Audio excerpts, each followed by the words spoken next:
Many great thinkers of our times have propounded the cycle of thought, feeling, action, and result. That basically means that at the root of anything we do lies a thought. The thought translates into feelings like happiness, anger, etc., and that depends on how we relate to the thought and how we relate it to past experiences, our value systems, our core beliefs. The actions we take are then dictated by the product of our thoughts and feelings. So eventually, the results we get come from the actions we take.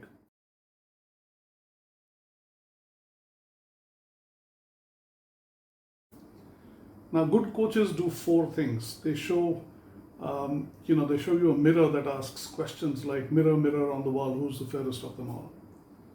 When you answer that, they challenge your thinking so you can push your limits and get better.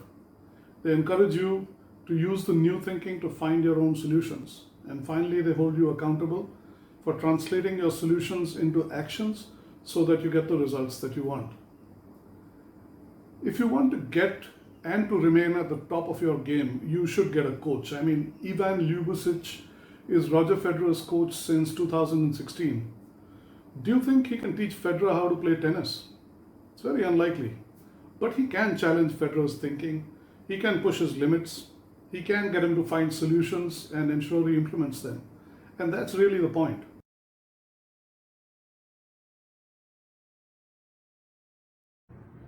Mentors are people you go to because they have relevant experience, are well placed and well connected. In professional circles, mentoring is usually most useful if your mentor is at a senior position in your organization or an industry veteran.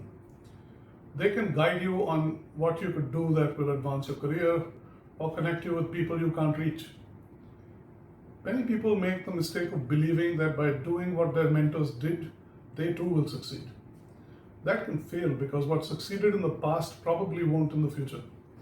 Mentors can advise you, connect you to the right people, share their experiences and so on, but you have to make the best of what they tell you.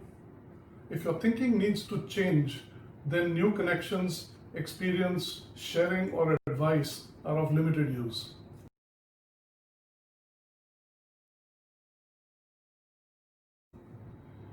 Training is about teaching specific skills. A trainer imparts knowledge and skills that are usually created by someone else. The trainer's experiences and methodologies that work best in transferring skills and knowledge to learners. Of course, they must know the subject matter well.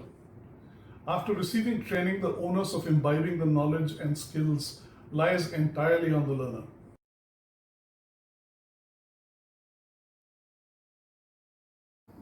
In your self-development journey, it's important you make the right choices at the right time. If you take sports as an example, you'll notice the top players always have coaches.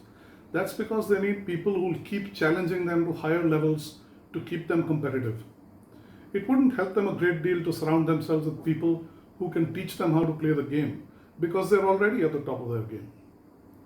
And while it is important to be well connected, ultimately your results are produced on the sports field and not by who you know or how they succeeded.